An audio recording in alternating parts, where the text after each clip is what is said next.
Hey everyone, today we're covering some more overpowered things from Dead by Daylight's past. I looked through all your comments and we're going to talk about a bunch more overpowered stuff today. Let's get into it. This is a pretty straightforward one right off, and that's the old version of Moris. Moris currently require you to hook someone twice and then down them again before you can actually use the Mori. However, the way it used to work was that basically you could use it as soon as someone went down. So your first down as a survivor, the killer would be able to instantly do the Mori on you without hooking you at all. This was nerfed to require a single hook prior to the Mori being available, and it was nerfed once more quite recently to require 2 hooks. For survivors, in a similar way, the old version of Decisive Strike would allow you to instantly use the stun without it being within a 60-second window after being unhooked like it currently requires. This led to a strategy called dribbling, where killers would repeatedly drop a survivor over and over as to avoid them being able to use their DS straight away, and they could get them to a hook. It'd just take a bit longer.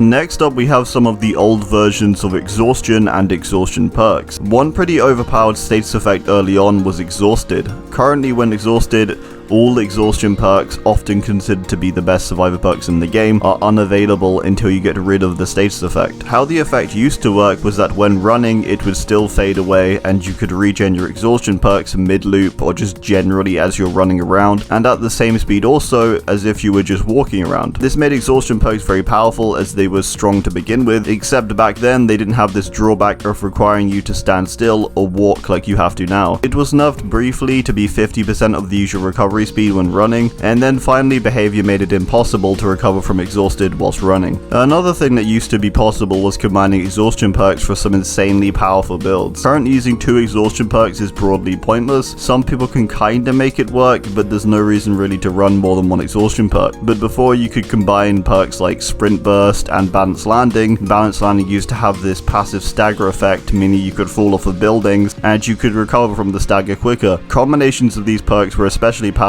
on maps like Haddonfield. This section I'm calling Myers with a Chainsaw. Basically, there was a glitch where you could get Hillbilly's Chainsaw on Myers, allowing a no terror radius Chainsaw Myers. I'd advise searching for some more gameplay of this. It was a pretty funny looking glitch. I believe you could also do this for other killers, but Myers was just the most powerful one to have the Chainsaw on, as he had no terror radius. I think potentially this also worked for more powers too, but again, I think the Chainsaw was the only effective one really, without it being super buggy. It's well worth looking for gameplay of it though, it's pretty funny.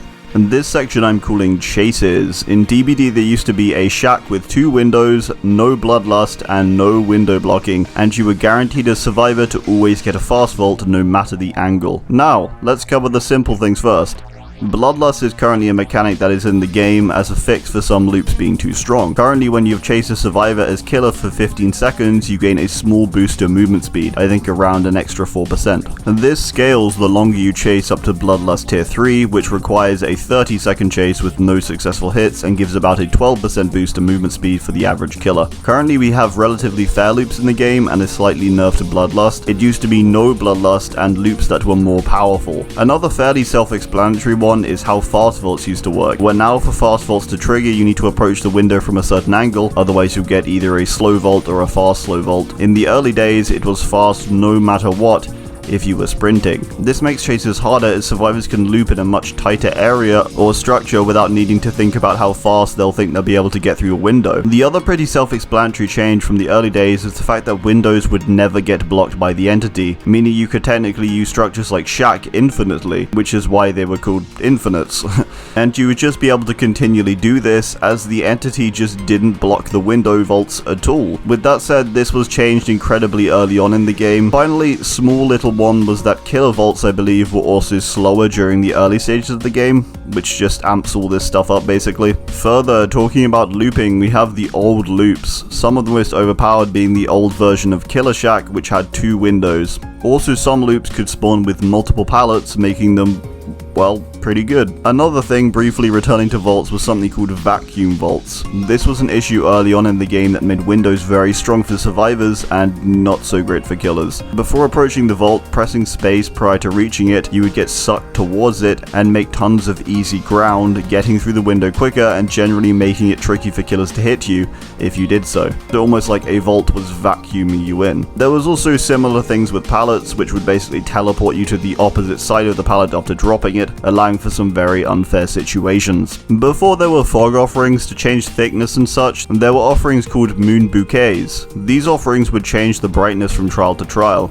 with the crescent and quarter moon bouquets making slight changes to make the trial brighter or darker, and also the full moon bouquet, which would make it considerably brighter. However, the offering that really broke the game was the new moon bouquet, which would make the map incredibly dark, arguably to the point of being unplayable in some situations. I believe these could also be stacked if multiple people ran these, creating some incredibly dark overall gameplay. The fog offerings may be pretty pointless now, but it's definitely a positive change over how it used to be.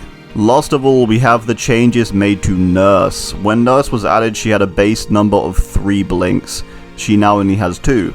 Okay, so that's not too bad. The true kicker here though is that with add-ons you could get Nurse to have up to 6 blinks, allowing some extreme precision with Nurse's older iteration, and well, yeah, that was incredibly overpowered. Back then she had a slightly higher movement speed than she does now, making her a bit better in that regard too. Alright, well, that's gonna do it. I do hope you enjoyed. Thanks, and goodbye.